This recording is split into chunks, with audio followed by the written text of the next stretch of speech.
हरि ओम. ओम श्री गुरुभ्यो नमः. ओम श्री वासवी देवी नमः.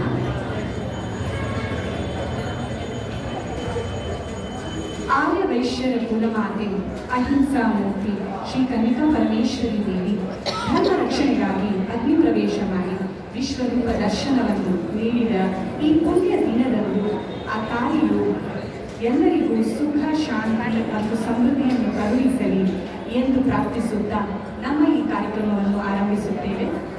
ನನ್ನ ಹೆಸರು ಶ್ರೀಷ್ಮಾ ಸುಕುಮಾರ್, ನಮ್ಮ ತಂಡದ ಹೆಸರು ಮ್ಯಾಜಿಕ್ ಆಫ್ ಮ್ಯೂಸಿಕ್. ಇವತ್ತಿನ ನಮ್ಮ ಪ್ರಸ್ತುತಿ ವಿಶ್ವರೂಪಿಣಿ ವಾಸವಿ ವೈಭವ. ವಾಸವಿಯ ವೈಭವವನ್ನು ಭಕ್ತಿ ಗೀತೆಗಳ ಮೂಲಕ ಸ್ಮರಿಸುತ್ತಾ ನೆನೆಸುತ್ತಾ ನಮ್ಮ ಒಂದು ಸಂಗೀತ ಸೇವೆಯನ್ನು ಮಾಡಲಿದ್ದೇವೆ.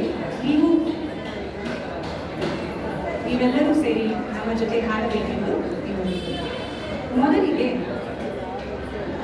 ವಿಘ್ನೇಶ್ವರನ ಹಾಡು ಶರಣು ನಿನಗೆ ಶರಣು.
ಒಳಗೊಂಡಂತಹ ರಾಜ್ಯಕ್ಕೆ ಪೆನುಗೊಂಡ ಎಂಬ ಊರನ್ನು ರಾಜಧಾನಿಯಾಗಿ ಮಾಡಿಕೊಂಡು ರಾಜ್ಯವನ್ನು ಆಳುತ್ತಿದ್ದನು. ಅವನ ಹೆಂಡತಿ ಕುಸುಮಾಂಬೆ. ಅವನ ರಾಜ್ಯವು ವೆಂಗಿ ದೇಶದ ಭಾಗವಾಗಿತ್ತು. ವಿಷ್ಣುವರ್ಧ ರಾಜನು ವೆಂಗಿ ದೇಶವನ್ನು ಆಳುತ್ತಿದ್ದರು. ಕುಸುಮಶ್ರೇಷ್ಠಿ ಹಾಗೂ ಕುಸುಮಾಂಬೆ ಅವರಿಬ್ಬರು ಶಿವನ ಸ್ವರೂಪನಾದ ನಗರೇಶ್ವರ ಸ್ವಾಮಿಯ ಭಕ್ತರಾಗಿದ್ದರು. ಬನ್ನಿಯಿಂದ ಈಶ್ವರನ ಒಂದು ಭಕ್ತಿ ಗೀತೆಯನ್ನು ಆಲಿಸಿಕೊಂಡ. ಶರಣು ನಿನ್ನ ಚರಣ.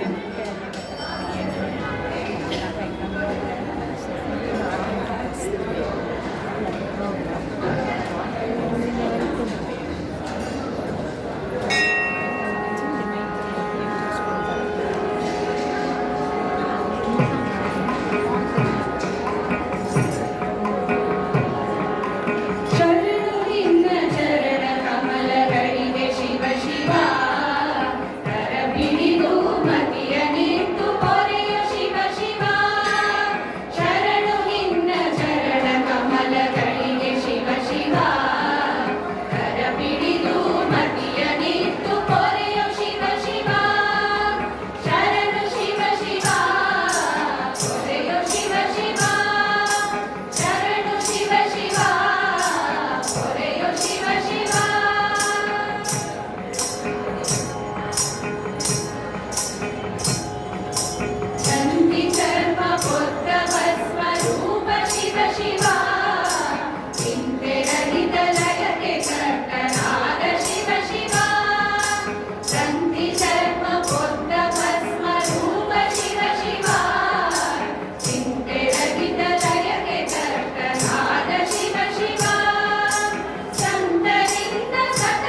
ಜೈ ವಾಸವಿ, ಜೈ ಜೈ ವಾಸವಿ, ಜೈ ವಾಸವಿ.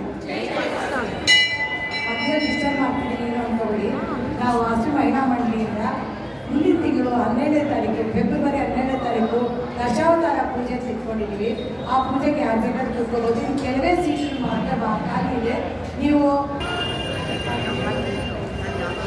ಶೈವ ಧರ್ಮದಲ್ಲಿ ವಾಸವಿ ಮಾತೆಯು ಪಾರ್ವತಿಯ ರೂಪವೆಂದು ಪರಿಗಣಿಸಲಾಗುತ್ತದೆ.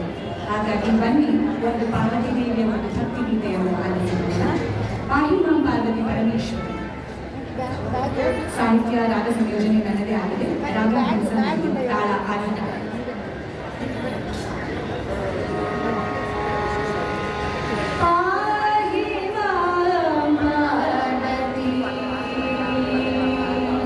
Bye.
ವೈಷ್ಣವ ಧರ್ಮದ ಪ್ರಕಾರ ವಾಸವಿ ಮಾತೆಯು ಲಕ್ಷ್ಮಿ ಎಂದು ಪರಿಗಣಿಸುತ್ತಾರೆ.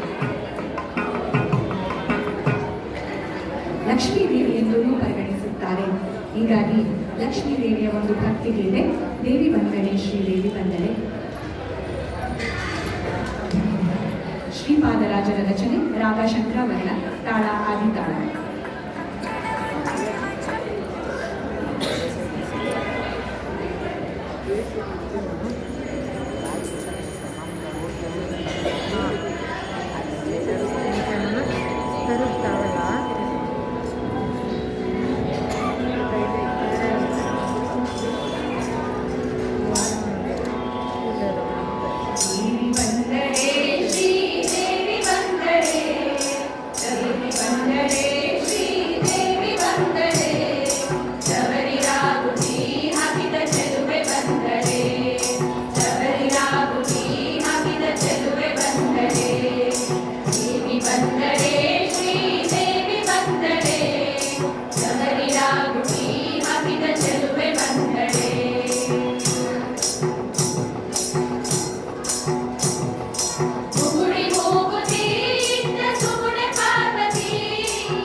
ಎಷ್ಟು ಸುಂದರವಾಗಿ ವರ್ಣಿಸಿದ್ದಾರಲ್ಲ ಶ್ರೀಪಾದರಾಜರು. ನಮ್ಮ ವಾಸವಿ ಮಾತೆಯು ಹಾಗೆ ಅಲ್ಲವ, ಸೀರೆ ಉಟ್ಟುಕೊಂಡು ಒಳ್ಳೆ ರವಿಗೆ ತೊಟ್ಟು ಮಗುವನ್ನೆತ್ತಿಕೊಂಡು ನಗುತ್ತ ಬಂದರೆ, ಕಟ್ಟು ಸೀರೆಯನ್ನು ಉಟ್ಟು ಒಳ್ಳೆ ಪದಕಹಾರವನ್ನು ಧರಿಸಿ ಬಹಳ ಸುಂದರವಾಗಿ ಅಲಂಕೃತರಾಗಿ ವಾಸವಿ ಮಾತೆಯು ಬರ್ತಾಳೆ. ಹೇಗೆ ಬರ್ತಾಳೆ ಅಂತ ನೋಡೋಣ. ಕುಸುಮಶ್ರೇಷ್ಠಿ ಹಾಗೂ ಕುಸುಮಾಂಬೆಯವರಿಗೆ ಮಕ್ಕಳಿಲ್ಲದ ಕಾರಣ ನಮ್ಮ ಕುಲಗುರುಗಳಾದ ಭಾಸ್ಕರಾಚಾರ್ಯರ ಬಳಿಗೆ ಹೋಗುತ್ತಾರೆ. ಆಗ ಭಾಸ್ಕರಾಚಾರ್ಯರು ಪುತ್ರ ಕಾಮೇಷ್ಟಿ ಯಾಗವನ್ನು ಮಾಡಲು ಹೇಳುತ್ತಾರೆ.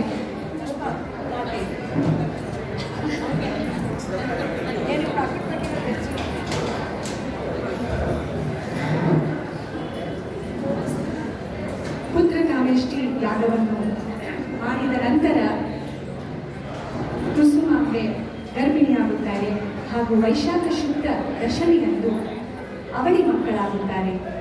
ಕುಸುಮಾಂಬಗೆ ಗಂಡು ಮಗುವಿನ ಹೆಸರು ವಿರೂಪಾಕ್ಷ, ಹೆಣ್ಣು ಮಗುವಿನ ಹೆಸರು ವಾಸವಿ. ಹೀಗೆ ಮಕ್ಕಳು ನಮ್ಮ ವಾಸವಿ ಮಾತೆ. ಬಂದಳಮ್ಮ ಬಂದಳು ವಾಸವಾಮೆ ಬಂದಳು ಎಂಬ ಒಂದು ಹಾಡನ್ನು ಹಾಡೋಣ.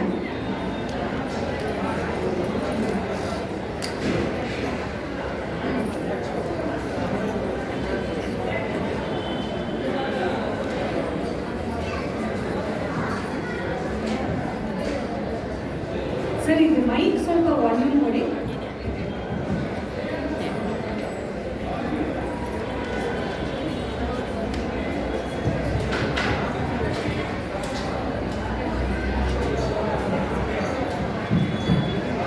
ಸರ್, ರಚನೆ ಬಂದರು ಹಾನರು.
ಪೆನುಗೊಂಡದಲ್ಲಿ ಜನ್ಮ ತಾಳಿದರು. ಈ ವಾಸವಿ ಮಾತೆಯ ವೈಶಿಷ್ಟ್ಯತೆ ಏನು ಎನ್ನುವುದನ್ನು ಮುಂದಿನ ಹಾಡಿನ ಮೂಲಕ ತಿಳಿಯೋಣ. ಪೆನುಗೊಂಡ ವಾಸಿನಿ.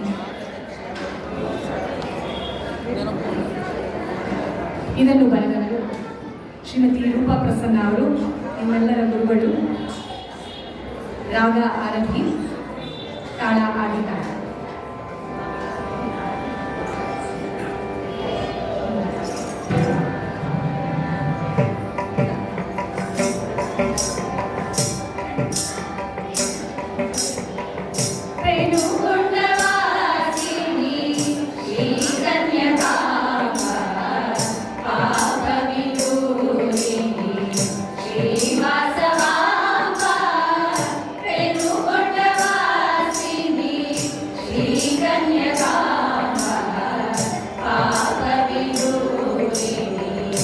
Sri Vasavamba Kusuma Deshti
ಹಾಡಿನಲ್ಲಿ ಬಂದಂತೆ ವಾಸವಿ ಮಾತೆಯು ಭಯರಹಿತಳು, ನಿಯಮಾತೀತಳು, ನಿಷ್ಕಲ್ಮಶಳು, ನಿರ್ಭೀತಳು, ವೈಶ್ಯಕುಲವನ್ನು ಉದ್ಧರಿಸಿದಂಥವಳು.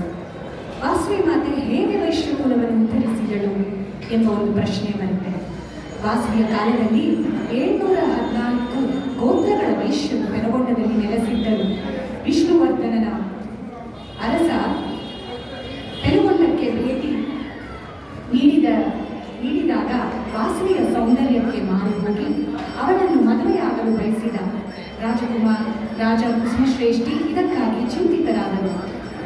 ಆಗ ವಾಸವಿ ಮಾತೆ ಗುರುಗಳಾದ ಭಾಸ್ಕರಾಚಾರ್ಯರ ಮಾರ್ಗದರ್ಶನದಲ್ಲಿ ವಾಸವಿ ಮಾತೆ ವಿಷ್ಣುವರ್ಧನ ಆಸೆಯನ್ನು ನಿರಾಕರಿಸಿ ತಾನು ಕನ್ಯಾ ರೂಪದಲ್ಲಿರುವುದಾಗಿ ಮತ್ತು ಅಹಿಂಸೆಯ ಮಾರ್ಗವನ್ನು ಅನುಸರಿಸುವುದಾಗಿ ಘೋಷಿಸಿದಳು. ವಾಸವಿ ಮಾತೆ ಉದ್ಧಾರಕ್ಕೆ ಬೆಂಬಲವಾಗಿ 102 ಗೋತ್ರಗಳ ಜನರು ವಾಸವಿಯೊಂದಿಗೆ ಅಗ್ನಿ ಸ್ನಾನ ಮಾಡಲು ಸಿದ್ಧರಾದರು.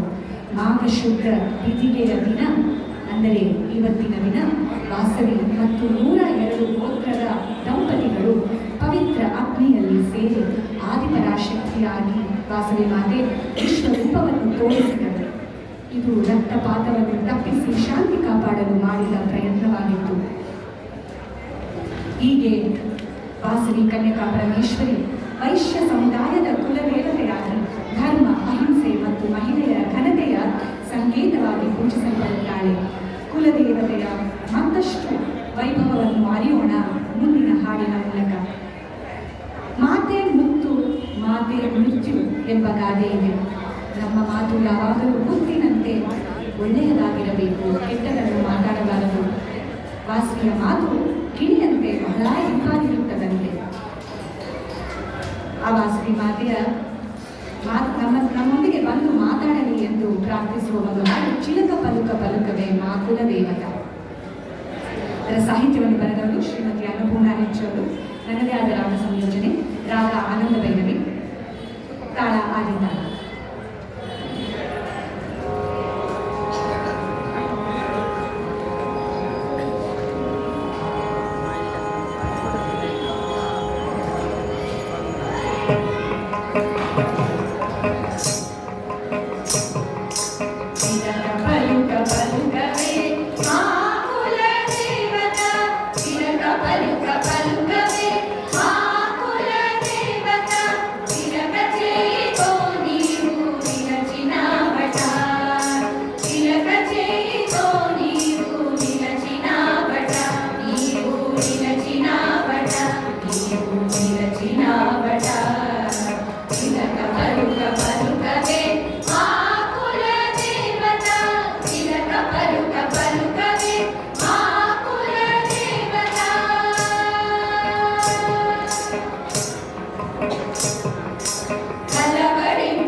ವಾಸವಿ ಮಾತೆಯ ಮತ್ತೊಂದು ವಿಶಿಷ್ಟತೆ ಎಂದರೆ ವಾಸವಿ ಮಾತೆಯು ಕರುಣಾಸ್ವರೂಪಿಣಿ.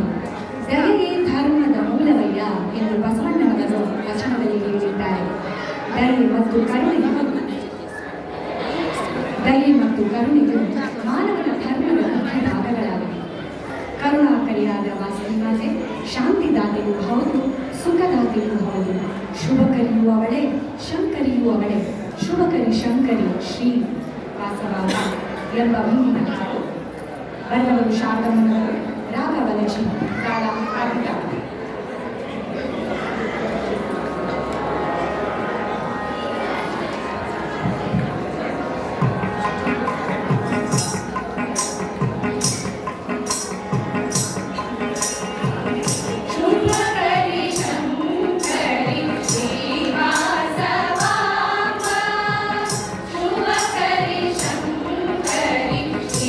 Bye.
ಶುಭಕರಿಯಾದ ವಾಸವಿ ಮಾತೆ ಅಸಾಧಾರಣ ಸೌಂದರ್ಯವನ್ನು ಹೊಂದಂತವಳು.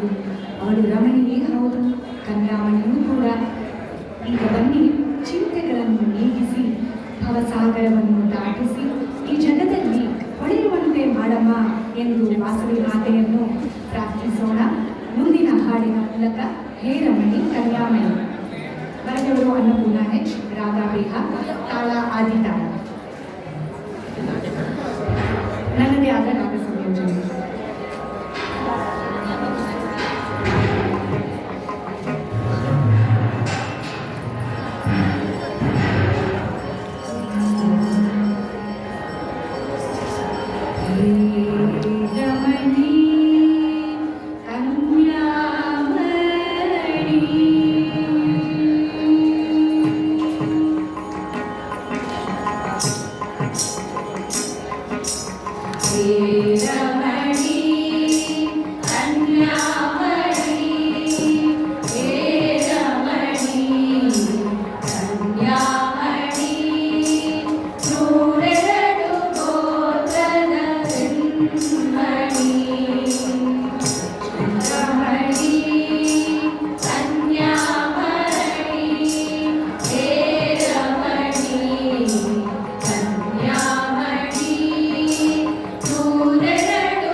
ಕೈಯಲ್ಲಿ ಹಿಡಿದಿದೆ ಅರಗಿಣಿ ಅಂತ ಬರುತ್ತಲ್ವ ಈ ಹಾಡಲ್ಲಿ. ನಿಮ್ಮೆಲ್ಲರಿಗೂ ತಿಳಿದಿದೆ ವಾಸವಿ ಮಾತೆ ಕೈಯಲ್ಲಿ ಗಿಣಿಯನ್ನು ಇಟ್ಕೊಂಡಿರ್ತಾರೆ.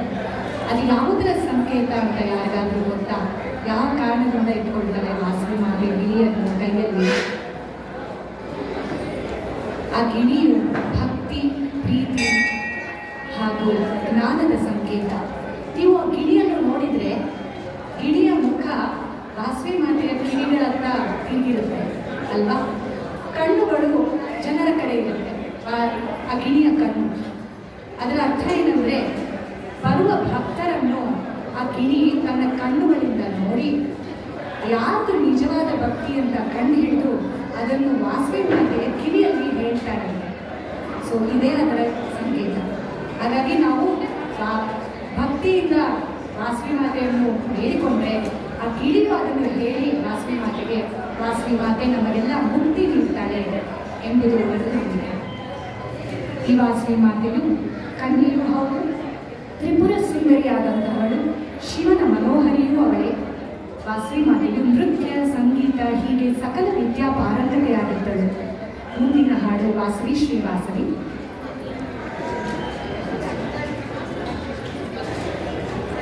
ರಾಗ ವಾಸಂತಿ, ರಚಿಸಿದವರು ಶ್ರೀ ರವಿ ಶ್ರೀದೇವಿ.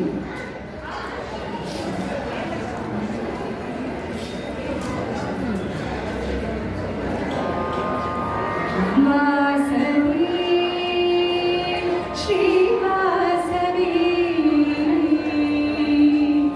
ಕನ್ಯಕಾ ಪರಮೇಶ್ವರಿ.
ವಾಸವಿ ಮಾತೆಯ ಚರಣ ಕಮಲಗಳಿಗೆ ಎರಗಿ ಆರಾಧನೆಯನ್ನು ಮಾಡಿದ್ದಾಯಿತು. ನಮ್ಮ ತಪ್ಪುಗಳನ್ನು ಕ್ಷಮಿಸೆಂದು ಬೇಡಿಕೊಳ್ಳೋಣ. ಇಂದು ತೋರಿಸಿ ತಾಯೇ ಚರಣ ಕಮಲದ ಸಿಂಧು ಎಂಬ ಹಾಡಿನ ಮೂಲಕ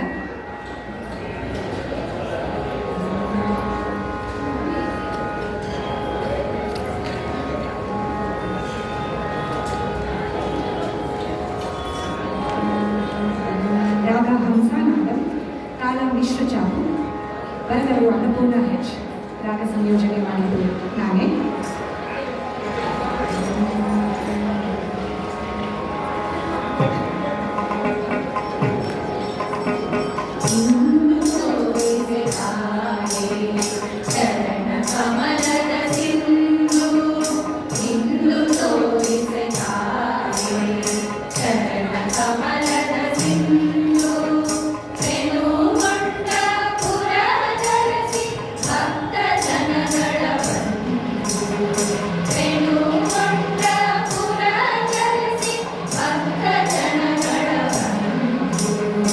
ಇಂದು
ರಾಜ್ಯದ ಪ್ರಜೆಗಳ ಸುಖಕ್ಕಾಗಿ ವಿಶ್ವರೂಪವನ್ನು ತೋರಿಸಿ ಆತ್ಮಾರ್ಪಣೆಯನ್ನು ಗೈದು ವಾಸವಿ ಮಾತೆ ಮಾಡಿದಂತಹ ವಾಸವಿ ಮಾತೆಗೆ ಶತಕೋಟಿ ವಂದನೆಗಳು, ನಿತ್ಯ ಮಂಗಳವನ್ನು ತಿಳಿಸೋಣ ನಮ್ಮ ಈ ಕೊನೆಯ ಹಾಡಿನ ಮೂಲಕ. ಮಾತಲ್ಲಿ ವಾಸವಿ. ರಾಗ ಆನಂದ ಭೈರವಿ, ತಾಳ ಮಿಶ್ರ ಚಾಪು, ಸಾಹಿತ್ಯ ಹಾಗೂ ರಾಗ ಸಂಯೋಜನೆ ನನ್ನದೇ ಆಗಿದೆ.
परमेश्वर देवी, तल्ली